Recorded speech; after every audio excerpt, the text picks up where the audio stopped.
Coming up, a car crash in a city suburb claims the lives of 2 children and leaves 3 people in hospital with serious injuries. Elsewhere, 2 teenagers and a baby girl are killed in a house fire. And we hear from former Wolves midfielder Jeff Thomas after his 500-kilometre charity bike ride.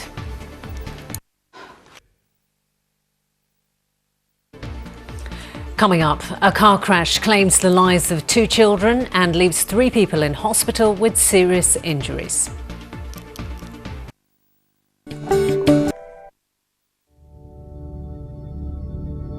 Now the latest ITV News Central with Samina Ali Khan and Bob Warman.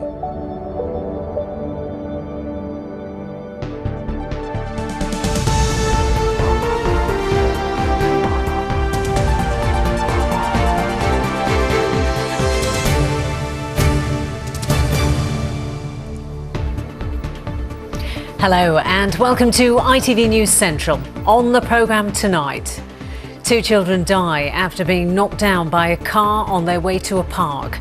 Their mother and 2 other children are badly injured in hospital. 2 young children with medics crowded around them, fighting to try and keep them alive is one of the saddest things I've ever seen. Investigations begin after a mother and her baby girl are killed in a house fire.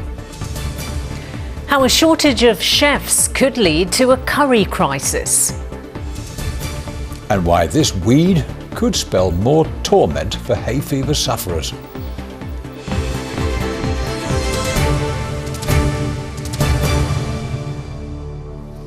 Good evening. 2 girls aged 6 and 7 have died and their mother is seriously injured after being hit by a car on their way to a park in Handsworth in Birmingham. 2 other children were injured and are in hospital. 5 ambulances and the Midlands Air Ambulance were needed to treat those hurt in the crash. One man who was being questioned by police on suspicion of dangerous driving has now been released on bail.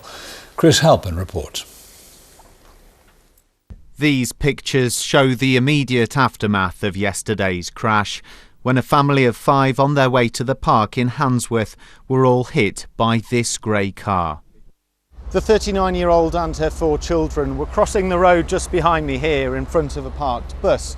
The mother and the 2 elder children, aged 12 and 13, landed just near to that first collision, but the 2 youngest daughters, aged 6 and 7, were taken a considerable distance along this road, around 30 metres, before they came to a stop just here behind me. And the residents that were here shortly afterwards described it as a harrowing scene.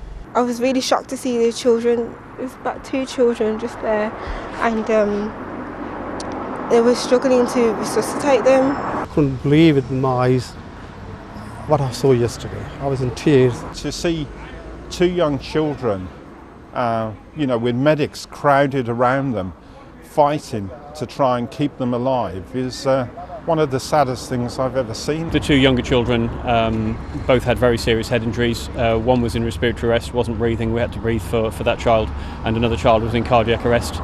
Those 2 youngest girls, who were named by their school in a letter to parents this afternoon as Lily and Shelley Wu, both died from their injuries. The 2 older children, a 12-year-old girl and a 13-year-old boy, are in a serious condition at Birmingham Children's Hospital. The 39-year-old woman remains critically injured. Those living in the area say they're shocked by what's happened, but not surprised, saying the bus stops and overtaking traffic were an accident waiting to happen. There's a difficult bend in the road here. There are 2 bus stops opposite each other, and there's a crossing island, and it makes for a very dangerous situation. You get used to it. You hear a screech of brakes and you think, here we go again. And people come and stand and say, oh, your wall's gone again. What else can you do? In light of what's happened today, we'll be having an urgent meeting with the respective authorities within Birmingham City Council and West Midlands Police, seeking how we can quickly address these particular concerns. A 34-year-old man was arrested and questioned by police on suspicion of dangerous driving. This afternoon, he was released on bail. As a community questions the safety of this road, and a family mourn the loss of their 2 children after their day out to the park ended so tragically. Chris Halpin, ITV News, Handsworth in Birmingham. Neighbours have described the horror and chaos as a house fire claimed the lives of 3 people. Amy Smith, who was 17, and her 6-month-old daughter Ruby Grace died at the house, along with Amy's friend Edward Green. 5 other people, including Ruby Grace's father, were taken to hospital for treatment. Police say they're keeping an open mind about the cause of the fire, as Rajiv Popat reports. Residents, friends and people who were in shock came to pay their respects. A fire engulfed the 3-storey house at Langley Mill in Derbyshire in the early hours of Sunday morning. Neighbours said a car was on fire and the flames quickly spread to the property. 17-year-old Amy Smith, a 6-month-old daughter Ruby Grace Gaunt, who lived in the flat, died along with a friend, 17-year-old Edward Green from Belper. One eyewitness described chaotic scenes. He said neighbours were trying to help. He said he heard people shouting from inside that it was too hot, they couldn't breathe, and that if they couldn't get a ladder, they would die. There was just people on the top floor window. They were screaming for their life. One of them was hanging out the window, holding onto a sky dish, and it was literally bending off. And disgusting, really horrible. The baby's father, Sean Gaunt, who was inside the flat, managed to escape from the fire. A number of people were taken to hospital and treated for the effects of breathing in smoke. This afternoon, a 17-year-old boy who was inside the building at the time returned to the scene. His father told ITV News Central it's an emotional time for his son. My son was just in the fire at the time. He tried to get to Ed, who was his best friend, and to the girl and the little girl, but the smoke was just too bad. And how is he dealing with that? How's he bearing up? He's 17, it's a lot to take in, to lose 2 friends. So the fire has devastated the community here. That's all I could think about. Young child, young couple, well, the mother anyway, but it's heartbreaking. I mean, it could have been one of my own children. I'm deeply shocked and saddened, and as a Christian I've been praying obviously for the relatives and friends of the people who died. Police say they can't rule out whether or not the fire was started deliberately. We're working closely with our colleagues from Derbyshire Fire and Rescue Service to determine how the fire started. At the moment we're treating it as unexplained. Both the police and fire service have deployed all the expert resources we have to find out what happened yesterday morning. We're working meticulously through all lines of inquiry and no forensic stone will be left unturned. The burnt-out car was later taken away for further investigation. This afternoon, as the road reopened, more flowers and tributes. One read, "Rest in peace, Amy and Ruby. 2 beautiful girls gone, but never forgotten." Rajiv Popat, ITV News, Langley Mill. A man from Stoke-on-Trent is one of 3 British men who died in a plane crash in Afghanistan after a misunderstanding between air traffic control and the aircraft's crew. David Taylor, who's 28, was on board the Pamir Airways flight which crashed into a mountain near Kabul. The plane began its descent in bad weather into a mountainous area after instructions from the ground were misunderstood. An inquest in Bradford recorded verdicts of accidental death for all 3 men. The top officer in the SAS has admitted that 3 soldiers who died on a march in the Brecon beacons were unprepared for the task they were facing. Lance Corporals Edward Mayer and Craig Roberts and Corporal James Dunsby all died after collapsing due to heat stress during a selection test march to get into the SAS based in Hereford. Well, today an inquest heard that a risk assessment was not sufficient to prevent the deaths. Alexandra Lodge sent this report from the hearing in Solihull. Well, this afternoon we heard from the top man in the SAS. He calls himself the director of the specialist units and he was known to the court as EE. And he told us that in his 40 years in the military and working on test marches like this, that he can't recall 3 men ever dying on one day. He said it's highly unusual and of course an absolute tragedy. But as we know, on the 13th of July 2013, Craig Roberts, James Dunsby and Edward Mayer all collapsed and later died from overheating. They've been taking part in a 16-mile SAS test march across the Brecon beacons on what was one of the hottest days of the year. And giving evidence behind a red screen to conceal his identity, EE said he believes the individuals were insufficiently conditioned and unprepared for the test march. Interestingly, he told the court that those commanding the march weren't aware of the differences in training between the regulars and the reservists. But he said the conditions of the day did make things worse, but given the men's stamina, their resolve and their ambition to pass the test, he believes they ended up pushing themselves beyond their ability to endure. The coroner also asked EE about the equipment used that day, and he admits that the tracking devices they used, which monitor the soldiers' progress over the march, was not fit for purpose. They've now been replaced, but they still need a number of upgrades. EE also said the radios, they've been issued out to more soldiers on the mountainside because communications on the day were problematic.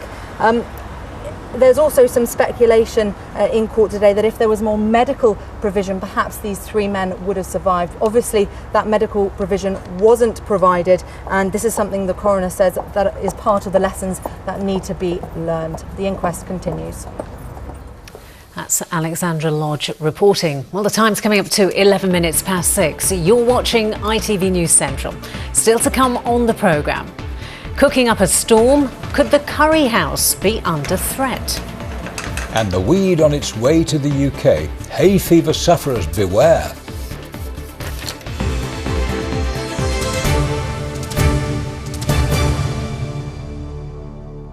Now, more than 600 further cases of female genital mutilation have been identified in the West Midlands in 7 months, according to a report by the Police and Crime Panel. There's also some evidence that girls are being brought to Birmingham to have it done. A new task force has been launched by West Midlands Police to try and better coordinate the work being done to eradicate the practice and bring perpetrators to justice. Earlier, I spoke to Yvonne Mosquito, who's the West Midlands Deputy Crime Commissioner, and I asked her if she was surprised by how many new cases had been seen. I'm not really surprised, but I'm really pleased that we've had so many people come forward now who have been victims of female genital mutilation.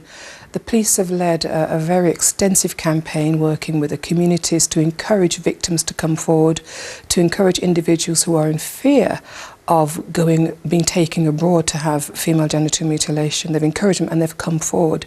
And in actual fact, we had last year we had one individual, a father, who had threatened to send his child abroad, and he'd been in prison now for 8 months. He's been put in prison for 8 months, sorry. Now, given it is a cultural issue as well as a medical one, how difficult is it to identify those women and girls who are at risk of having FGM? Well, it's not so much difficult. It's not difficult to identify the women. The women have generally come from places in Africa, Eritrea, Sudan, Somalia, South Africa. So we can identify who they could possibly be. It's when they go to hospital that we tend to find out that they've been victims of female genital mutilation. So is that perhaps too late then, Yvonne? Because they've already had it done. In a sense, it's late for those individuals, but not late for their daughters. And what we have said and what we've been saying, and I think that a number of organisations that we have been supporting, Allies Network through the Victims Commission have highlighted this, and Women's Aid and the Muslim Women's Association have highlighted the horrificness of cutting. It's not known within those communities as female genital mutilation. They see it as cutting, and it's a horrific, barbaric violation of a human being, and we need to get that message across. I think once they know that it's horrible and that it can adversely affect the health of their children, their daughters, particularly in pregnancy, and the psychological abuse it causes and trauma and long-term trauma it causes, mothers are now saying, well, we don't want our kids to go through it. It's still taboo, it's still a cultural thing. What we've been saying to the women is that there is no basis for this in religion. It's just a cultural thing, but it's a wrong cultural thing, and it's a crime as well. And so the message is getting out there, and that's why I'm pleased to see the 632 that have been identified in the hospitals, and the statutory organisations are now doing something about it as well. And is that where the task force comes in? The task force comes in terms of, yes, the statutory organisations getting together, the police service, the health service, hospitals, and in particular education as well. They're getting together to work with the communities affected. So they want those communities to know that this is a horrific crime, it's wrong, it's a violation of a woman's body, and it's got to stop. So they're about protecting people from harm, and the long-term damages it causes is something that we can't even properly quantify unless you really have been a victim, but it's horrific and we want to stop it. Yvonne Mosquito, thank you very much for joining us. Thank you. Well, elsewhere, a woman is warning others about the dangers of cancer going undetected during pregnancy. It follows her experience of repeatedly telling medical staff that she felt ill or in pain, only to be told her symptoms were down to her being pregnant. Jenny Kwiatkowski eventually took herself to an A&E, as Ashley Derricott reports. Nobody knows what to say. Jenny is a mother of 5. During her most recent pregnancy, she noticed her body felt different. It was an important warning. I'd say about 4 months post-birth, I started to realise something really was wrong. I had horrendous backache and lower abdominal pain. I felt tired, and not just tired that a normal mum with 5 children has, but tired where I couldn't control it.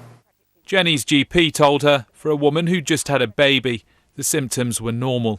It was an explanation she couldn't accept, even taking herself to a hospital A&E department. 6 months after being told there wasn't a problem, came a diagnosis of cervical cancer. Do you ever consider what might have happened had you not pushed so hard? Every day, when I look at my children, I still sometimes now find it difficult thinking that I might not have seen them grow up. They might have had to grow up without me. And I'm so glad that I did push when I pushed, because if I hadn't, I think the outcome would have been very different. Maya Woolworth was one of 8,000 women a year currently diagnosed with cancer during pregnancy. She died 10 weeks after giving birth to a son. The Mummy's Star charity now focuses on building support and awareness. Maya's husband is its founder. Some of the cases we're talking about, these women are in their 2nd, 3rd and 4th pregnancies. They know their bodies during pregnancy, and they know when they feel right, and they know when something is wrong, so we need them to be listened to. Jenny wants those mums to know there is hope out there. Happily, she's now cancer-free after treatment. Ashley Derricott, ITV News. As the birthplace of the Balti, Birmingham has long held the crown as the curry capital of Britain. 16% of the nation's 15,000 curry houses are based here in the Midlands, helping to generate more than £3.2 billion a year for the UK economy. However, some restaurant owners say the industry is in crisis. And why? Well, an immigration cap means some are struggling for staff. Curry owners have now organised a conference to help industry leaders try and tackle the problem. Melissa Wright reports. Curry may be one of the nation's favourite foods and a £1 billion industry, but according to restaurant owners, it faces a new threat: immigration caps. Tougher restrictions on people coming into the country mean chefs are now harder to find, and it's not the only problem. There is a shortage of staff, at least 25,000 vacancies, and there is the immigration tightness, there is the VAT problem, there is the recession. So the industry we see is in the verge of collapse unless somebody does something about it. Those involved in the industry are worried about the challenges it faces. At this conference, business owners said caps on new arrivals from the subcontinent were affecting their restaurants. It's all due to the fact that the immigration regulations and so on, and there was a few years ago sector-based workers coming into the country. The government has stopped all of that, so therefore we are facing very much difficulties in our industry. Indian food is also having to compete with other types of exotic cuisine, with more varieties of international food on offer than ever before. But there is new blood coming through. Rafi Chowdhury is determined to make sure his parents' restaurant adapts with the times. Well, my parents aren't like the most smartest people in the when it comes to internet. So we created a website, and then we started using social media such as Twitter and Facebook, posting recipes or any updates we have about the takeaway. And then we've also introduced like specialty dishes such as like the flundaloo, which integrates British culture into the Indian sort of food market. Campaigners are now taking their concerns to Westminster, hoping politicians will get behind them in their fight to survive. Melissa Wright, ITV News.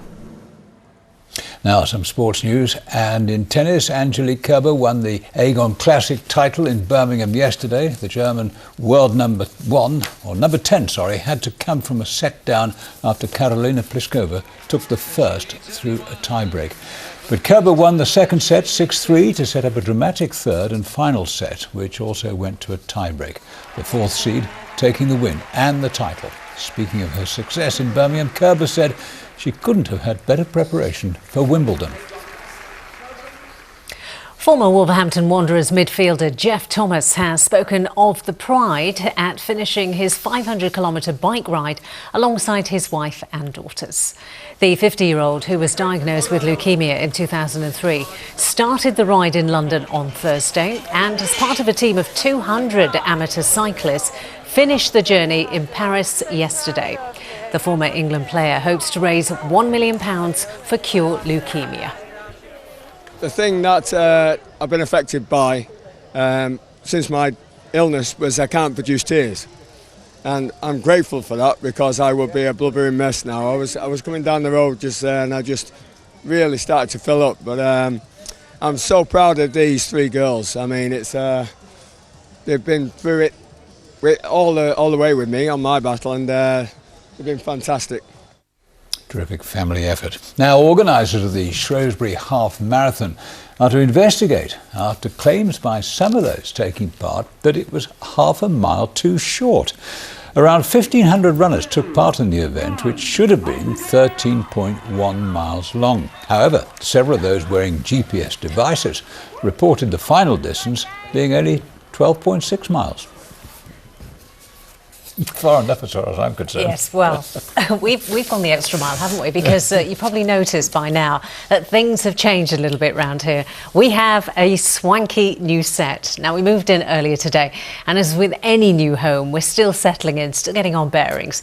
But we have to say, we do really like it. Indeed we do. It's bigger and it's brighter, and the technology is bang up to date. Our transformation team has worked extremely hard to get it ready, and Andy Bevan has been watching it all take shape.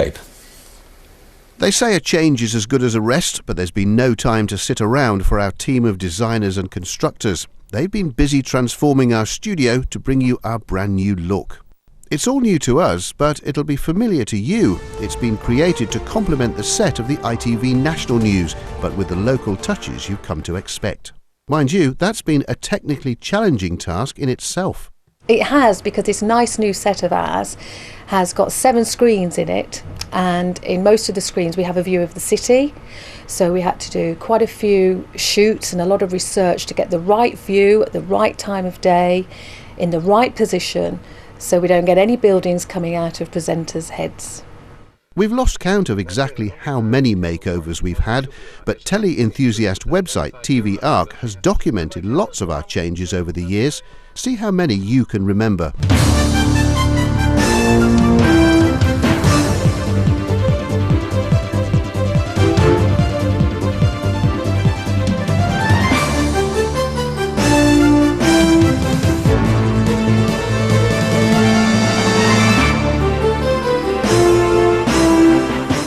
TV Arc contributor Lee Bannister can recall most of those, so we invited him in for a sneak preview of our latest look.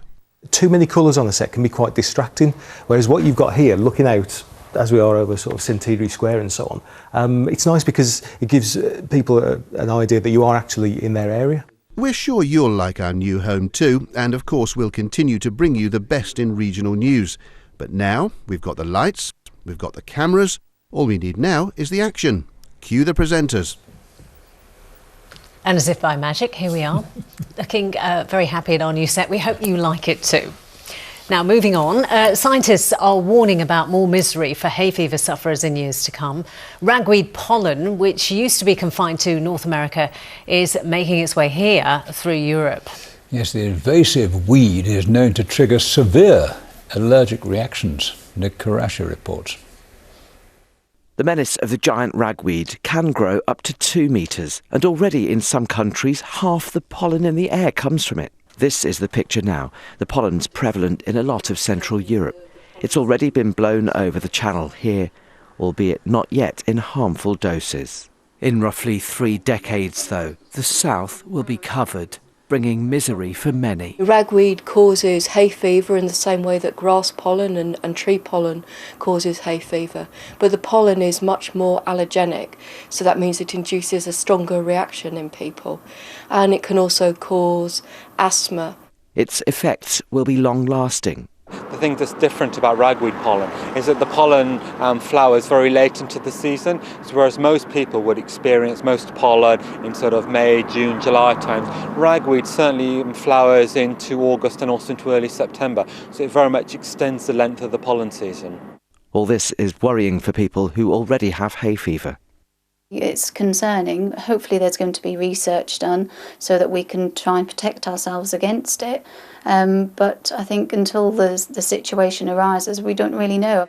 Ragweed pollen won't get to northern England or northern Scandinavia because it's either too cold to survive or too far for it to travel. Or in the case of Spain, too dry and too hot for it to flourish. So can we guard against it? No. People who are allergic to ragweed are probably going to be allergic to other forms of pollen.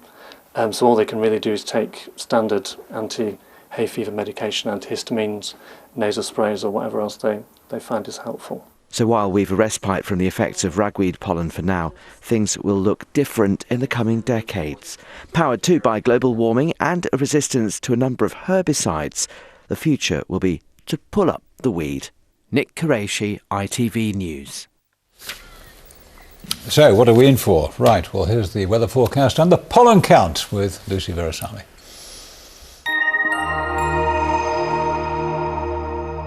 Hello to you again. A very good evening. Well, after a bit of a dodgy start to the new week with those showers knocking around a little earlier, a much drier end to the day. And that's the theme as we head through much of the week. Warming up quite nicely as well. Temperatures have a bit of a boost as the week progresses, if a little close and muggy as we approach Friday and the end of the week. Highs of 16 or 17 degrees out there in the sheltered, sunnier spots. Not amazing for the time of year, far from it, but as the week wears on, warming up quite nicely. Much warmer air will be seeping its way in from the near continent. Temperatures up to around 21, 22, maybe a touch more as the week draws to a close. As for a little earlier today, those showers were wafting across the northern half of our region, most of them not amounting to too much. Many of us had a dry afternoon, a window of sunshine, patches of blue sky, and a similar theme as the evening goes on. The day's really stretched out this time of year, so lots of late and low sunshine before dusk, if a little on the cool side, those temperatures soon slipping away, and it could well be a bit of a chilly feel tonight out in rural spots towards the Welsh border. Otherwise, well, not much going on. And into tomorrow morning, things are looking promising. Fine and bright from the word go, a better start than this morning. Lots of lovely sunshine through the afternoon, and those temperatures perking up a bit as well, feeling just a touch warmer, highs of 20 or 21.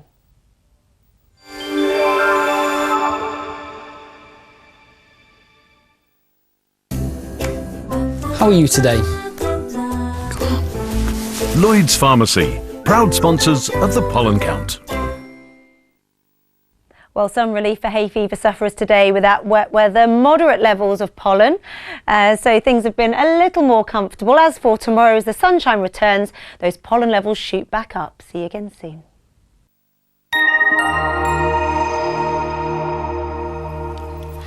And just before we go, let's give you a reminder of tonight's top stories on ITV News Central. 2 girls, aged 6 and 7, have died and their mother is seriously injured after being hit by a car on their way to a park in Handsworth in Birmingham. 2 other children are also in hospital. A man arrested on suspicion of dangerous driving has been released on bail. And the top officer in the SAS has admitted at an inquest that 3 soldiers who died on a selection march in the Brecon beacons were unprepared for the task they're facing. Lance Corporal Craig Roberts, Corporal James Dunsby and Lance Corporal Edward Mayer all died after collapsing due to heat stress. And if you go to our website, you'll get more stories from around the region, including this one about the celebrities who got a chance to become engineers and have a go at building the 2 millionth Land Rover Defender at the factory in Solihull. Now, want to see how they get on, or how they got on rather, go to our website, itv.com/central. They had a go at building it. Yeah, not sure they succeeded. Well, I was going to say, I think I'll have the 2 millionth and one. Okay. That's it from us. Join us the usual time tomorrow. Bye-bye for now. Bye-bye.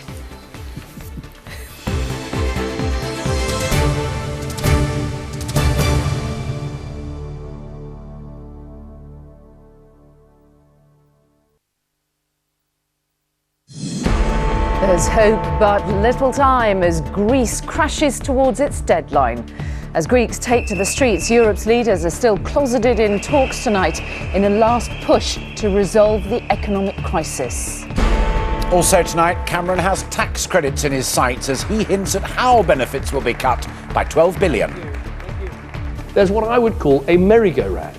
People working on the minimum wage, having that money taxed by the government, and then the government giving them back that money and more in welfare.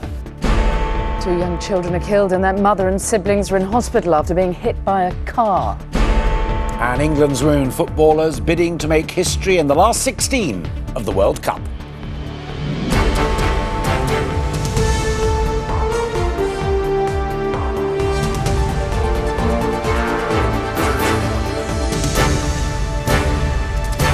This is ITV News at 6:30 with Mary Nightingale and Alistair Stewart.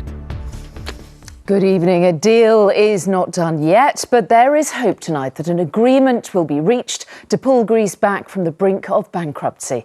Eurozone leaders are locked in talks in Brussels this evening with new Greek proposals on the table to raise extra funds through taxes. But if a deal isn't struck this week, Greece will not be given another bailout loan, leaving the Eurozone member to default on its debts. Well, in a moment, we'll be live in both Brussels and Athens as the hours left to break that deadlock tick away. First, our Europe editor James Mates reports from the Greek capital. There's no question that whatever else the Greek people want,